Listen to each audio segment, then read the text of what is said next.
Good afternoon and welcome to a rather overcast and chilly day in the South Lakes and the new Hyundai Inster. This is fantastic and it's across the board, which you wouldn't really expect. And for an A-segment vehicle, it quite literally astounds. The levels of tech, the functionality, even the practicality, the features it has, and above all, it's immense fun. As we found out as we travelled over 300 miles on motorways, B roads and A roads. Get ready for an adventure. I'm Ben Quirk, welcome to Planet Auto. So yes, it's an electric car. Whether you can tell by looking at it, I don't quite know. When you look at Korea and India, this actually came as a petrol vehicle, the Casper. Yes, the friendly Inster. But as far as the UK goes, it's fully electric and it is immense fun. And I'm not just saying that. It may not have the fastest 0 to 60 time, but 0 to say 40, well, it'll put a grin on your face. And like all Hyundais, it gets the power down efficiently. No meaningless wheel spins when you're pulling out of junctions, which is one of the strongest points of Hyundai. If you floor it, it may be classed as an A-segment vehicle, but when you look inside and you start looking at features, etc., you'll realise it's actually closer to being a B-segment. What you can get in the boot, considering its size, well, it amazed me. Whenever we get an electric car, we strive to go out and try and find something a bit different. And a bit different for something like this was, rather than driving it just around the little villages and towns, is take it on a decent road trip. So we ended up covering around 300 miles, and a lot of that was on the M6. You're not daunted per se, but you are aware that, well, it's got, I mean, just look at its width. It's what you call tall and thin. So your first thought is, how's this going to start coping on, say, acceleration onto motorways, overtaking, passing traffic, all that kind of thing, and how will it fare in, say, the wind? And you'll see in part 2 how it just takes to the motorway like a duck to water. Now, I don't want to give it all away, but it is well worth watching part 2, especially where we end up. Now, 3 trims to choose from, and you can get a 42 kilowatt hour battery or a 50 kilowatt hour battery. Now 01 starts at around 23,000, and that comes with a 42 kilowatt hour battery, a 97 PS motor. 02 starts at around 27,000. If you go for the Cross, that'll cost you 29,000. You'll get the bigger battery and a 115 PS motor. The thing is, they're all under 30 grand. 0 to 60 is anything from around 10.2 to about 11.6. But realistically, it feels quicker. Maybe it's the size of the vehicle, but the fact that you can get the power down and not spin like smaller cars is honestly, the way that Hyundai engineer their EVs is quite something. For example, I've been in MGs where they just spin for fun. They've got far better now, but at the beginning, it was unmanageable power, whereas with this, it's all manageable. You also get things like iPedal, multiple levels of regen with paddles, also a column shift. Now you're thinking, that's an interesting shift to put in a car of this size. But if you think about it, it's rather clever and it takes up less room. This has been engineered to be remarkably clever. A few weeks ago, it was -8. Now EVs do not like the cold. However, this has battery heating.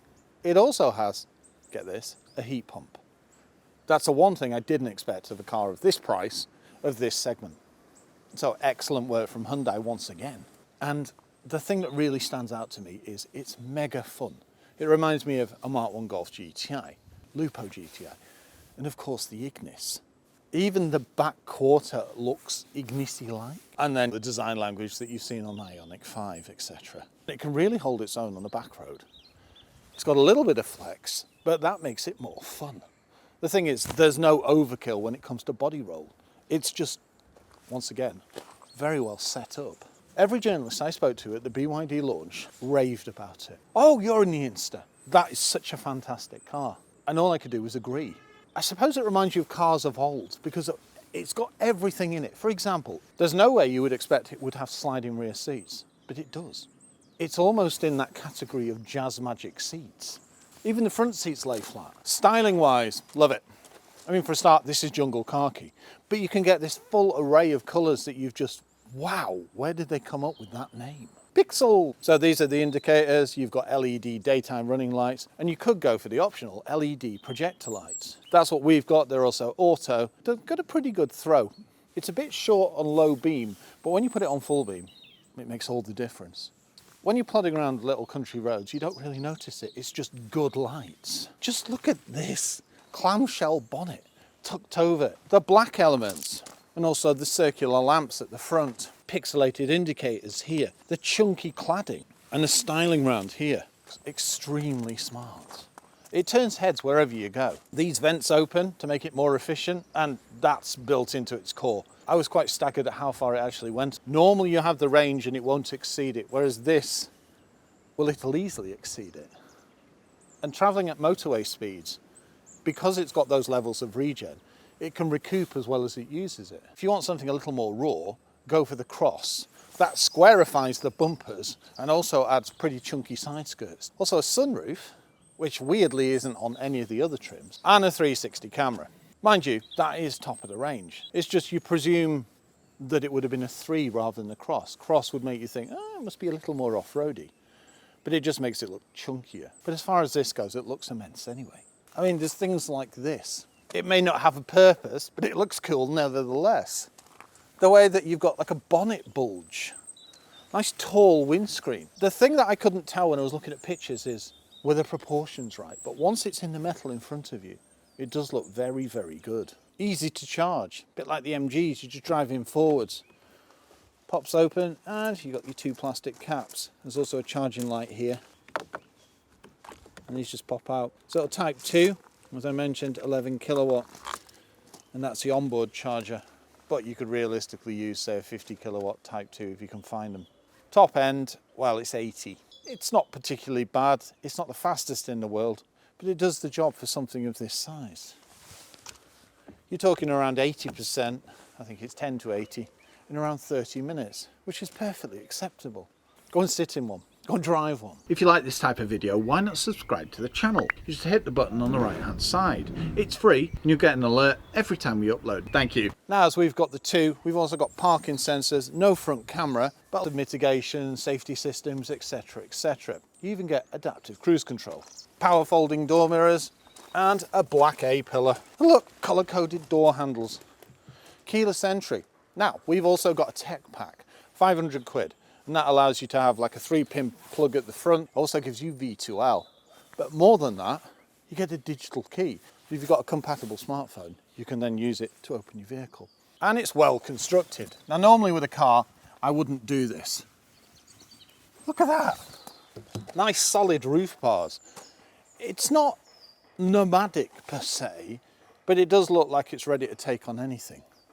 Just think if it had all-wheel drive or even came in an N model. There's an idea for your Hyundai. We've got 17-inch diamond cut and they are fully alloy wheels. None of that plastic malarkey here. And Nexon rubber. You could also go for 15-inch alloys, 15-inch steelies with wheel trims. Look how high it rides. Yes, you can't go green laning, but you can get off the beaten track. I've dubbed it the urban junglist. And I think it's rather apt. I love it. It's so cool. Now, it's a relatively wide opening door, but because I'm 6'3" and a little bit, I've got to get rid of the rest of this. Climbing in, as far as height goes, is perfect. But if you've got your steering wheel out, I will catch it ever so slightly. See what I mean? But it doesn't bother me in the slightest, because once you're in, it's just mega roomy. I mean, you could walk right through. It's designed with space in mind. Also, it's got clever storage, cool colours. Hard plastic's pretty much everywhere, but it doesn't bother you because it's so funky. Not even a padded armrest there. And normally I'd be like, yeah, but no, honestly, you just don't notice it. This has got a clever double function as well. It's Morse code for H, but it also shows you your charge. This, which I can't quite work out what it is, it's almost like somebody's removed a door handle and put this panel on. But it kind of gives me a Japanese type Mario feel, like, or maybe that's a robot's head. Door pocket, not the thickest, but quite easily get, I don't know, a small drink in there. Manual seats, electronic handbrake, you can heat your steering wheel and traction control off. No. You can adjust the headlamp height too.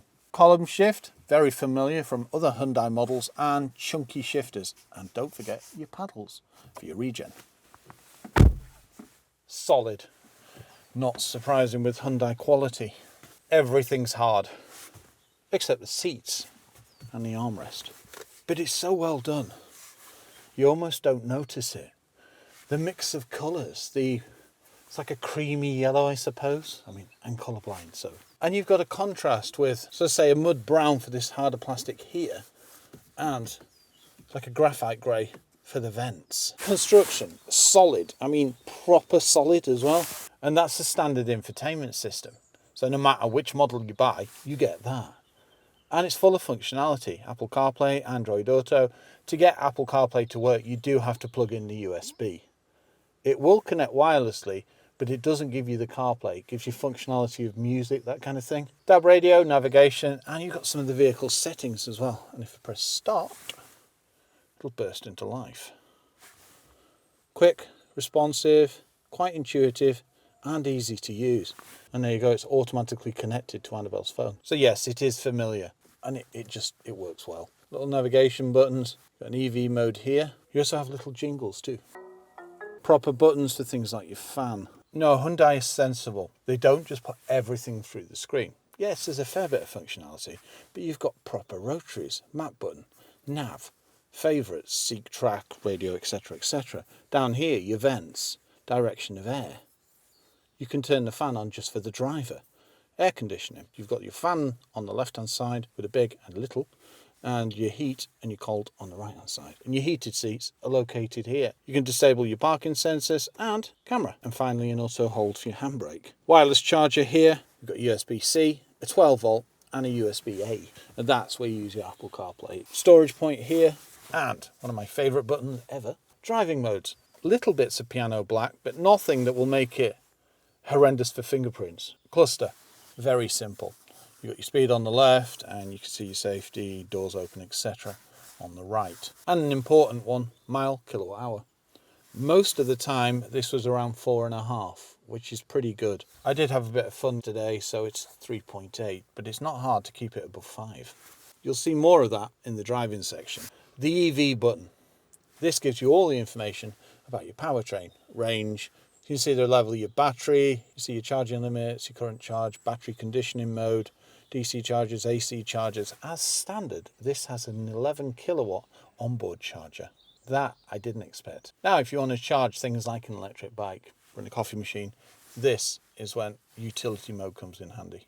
Battery conditioning mode is quite an important one. It optimizes for maintaining driving for performance and shortening the DC charging time when driving in winter. It's also got live updates over the air, so you can see the temperature, the weather, etc. in your area. It's also pretty good for, say, camping. The fact that you can lay back the seat and allows you to use some of the electric devices whilst the power is off. But it also gives you access to things like the infotainment system and interior lights. So handy for, say, camping. There's loads more functionality in here too. Things like quiet mode, and if I remember correctly, I can play sounds of nature. So you've got your home zen too. I do like things like this. You've got your own little wellness centre. And the rest is pretty self-explanatory. Turn off the stereo. Easy, press a button. It's very well equipped. Far more than you'd expect for an A-segment car. And it's very, very straightforward and easy to use. The one thing I would like is a heads-up display, but I'm not surprised it's not here. But Hyundai, break the mould. Install it on every vehicle. More storage points here, and because we've got a tech pack 3-pin plug. No grab handle on the driver's side. But because of the size of the vehicle, it's not as needed as, say, climbing into an SUV, so, you know, I kind of give it a pass on that one. This reminds me of old bench seats in pickups. It's not entirely a bench, but the way that this connects and the houndstooth finish, it's got that old school feel. It's just a remarkably good car. It just makes you smile. You can plod around or you can throw it about and you can just literally, on a track, this would be immense. As for comfort and practicality, reach and rake in the steering wheel, yes, that's there. That is watching you to make sure that you're not driving along like this. Not that you would. But all this adds to its end cap. Speaking of that, 5. I've been trying to wrap my brains to say things that I don't like about it, and there's virtually nothing. Climbing in at my size, but look at the size of the car. It kind of comes with the territory. And there's no soft touches, but that doesn't detract. Answers on a postcard if there's something you don't like about it, because I'll be damned if I can find something. Comfortable seats, quite buckety, and the fact that you've got an armrest. That can fold completely out of the way. And look at the headroom. What's that, 4 inches? And, get this, the seat's not actually on the floor. Footrest down here, 2-pedal system, mood lighting, glove box, and not a bad size. It's just such a happy little car. Finally, auto dimming mirror, light, and an SOS button. Oh, and a mirror with a cover and a light. Will wonders never cease. Right, let's take a look at the back. I almost forgot. You've even got adjustable seat belts. From the side, it works far more than you might give it credit for. Your first thought is it's going to look top heavy, and it doesn't. It's not perfect proportions, but it's got very good proportions. A wheel at each corner as well, meaning, well, it handles, really handles. Also things like the sporty rails on the top and the cladding at the rear. It gives it that off-roady look, but also, once again, an urban junglist look. And to give it a far cleaner look on this back door, they've incorporated the door handle here. Now, I've seen a few times on this kind of style that people can't find it, but on this, it's quite noticeable. Others, it's almost stealth, whereas this just makes it easy. The privacy glass adds an element to it, and it's interesting there's no trims around it, it's just black rubber. That's the other thing that gets me. It almost reminds me of, say, a Ford car back in the day, because you can see the paint on the inside. And I did expect drums. I know it's an electric car and that usually helps with regen, etc. But on Fords, you do have drums on the rear, so. The fact there's no chrome around the windows just gives it a nice subtle look. It adds to the off-roady urban look. And the wheels, they just suit it down to the ground. These are the ones I'd go for. One thing I really didn't expect is a button for the power folding door mirrors. As for the rear, well, the door opens nice and wide, and it's actually easier for me to get in the back. Never ever thought I'd say that. Climbing in, I do have to duck my head, but there's far more room this way. Feet right under the seat, and I have this. I think it's just design, but it does look pretty cool, like I could press things and then a safe would open. Ah well, wishful thinking. But look at the colour. Finished the same as the front. They're just really cool. And look at the length of that rear window. And a grab handle. Once you sat inside, this is where you think, actually, this is closer to a B segment car. I mean, look at the space I've got. Nice long seats too. Slightly lower than I'm used to, but I can still sit comfortably, and that's the main thing. Not the most buckety, but the finish is just fantastic. Also the colours, it makes it nice and light. So many interiors nowadays are just black. Black with additions of black. Whereas this is funky and fresh. It reminds me of early Fiat 500s and that kind of thing. Headroom, once again, what's that, 2 inches? Remarkable. Nice, light, airy, and you can get the sunroof on the cross, as I mentioned. And even a rear light. You can recline. Now, it's never a given that you get this level of practicality in a mid-sized SUV, yet alone an A segment. Breaking molds. And look, it slides back, and you still have that recline level. But that's the benefit of the parcel shelf. We'll take a look at that in a moment. Wow. No. Dare I say it, this is actually perfect for a long haul, even in the back. Considering what it is, it's just very, very cleverly thought out when it comes to space. Coat hook on your grab handle, airbags around the vehicle, and ISOFIXes. There's also airbags on the front seats. It just keeps amazing. Especially to think that this starts at around £23,000. And I can see why it's got rave reviews across the board. It's intelligent, it's spacious, and it ticks boxes that bigger cars sometimes only just touch on. Clever, clever, clever. Right, let's take a look at the rear. Look at that for an exit. That would be perfect for the red carpet. You just don't expect that out of a vehicle of that size. Arguably one of the best features of the car. Pixelation, massively Everything from the high-level brake light down to the rear LEDs.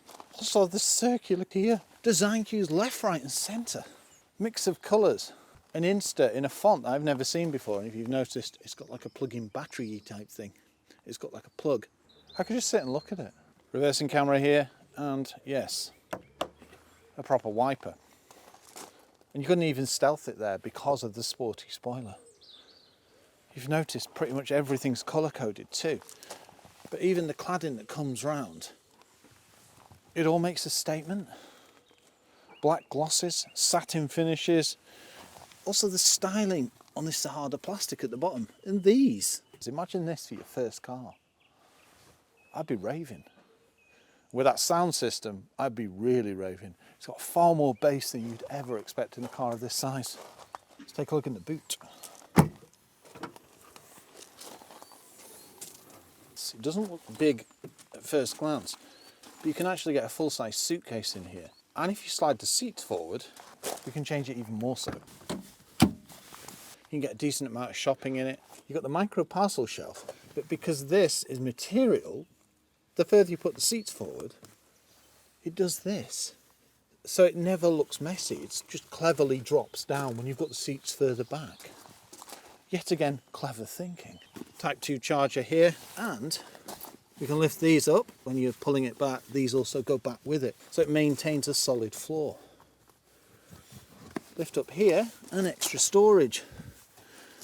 Home charger and V2L. So vehicle to load. Meaning you can charge either from the inside, say, an electric bike, or from the charging point. Be interesting to know if you can charge from both. Very easy to remove the parcel shelf, and these just pull off. There we go.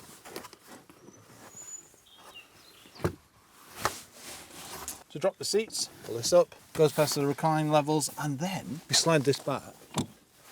And then once it's down, you can slide it forward for even more room. Ooh, nice yellow stripe on the seat too. No, this kind of practicality reminds me of Honda Jazz with magic seats. Look at that. The fact they work individually and 50-50 folding, perfect.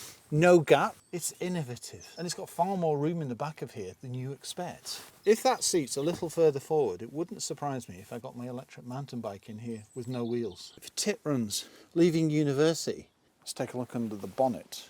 Do you reckon it'll be perfection or it'll have a frunk? Who knows? To release, just pull here. Once. To open, push the latch left. No struts and no frunk. That would have been the full trifecta, but realistically you can't get it in there anyway. To prop, it's just very easy to see where you top up fluid, and it fits nicely. When you're looking at it now, you could quite easily see how you'd get a petrol engine in there. Time to see how it fares on a journey of over 300 miles. That's not really a big boot, but interestingly, this fits in.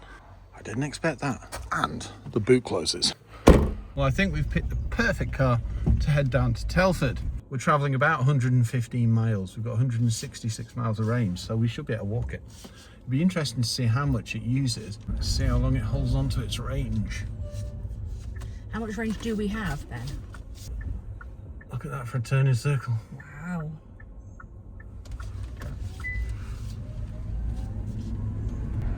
Seconds.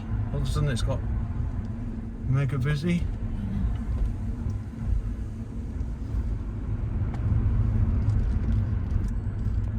165 miles. Oh, we've got 108 miles to go. This is fun.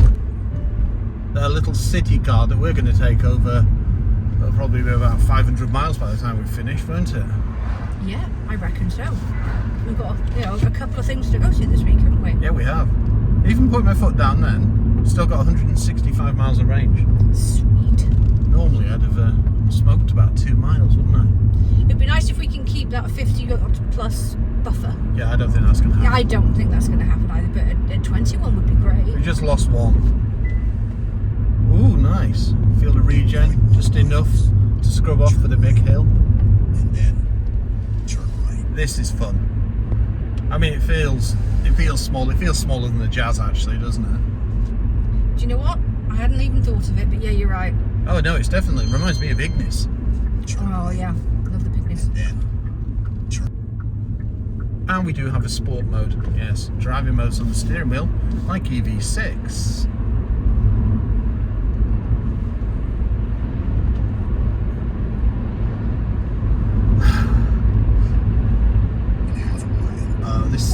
Yeah, we're gonna have some fun in this.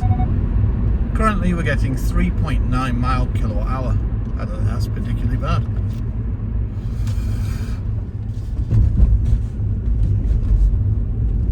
You did well. So it's come, I don't know how many miles, a fair few. Well, that's it. I used to drive Mile 1 Golfs now on the motorway. I know we've come on a few years since then.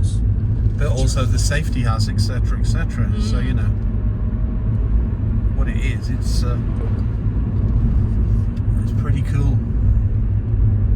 Handling's there, isn't it? It is indeed. Hey, look at the steering.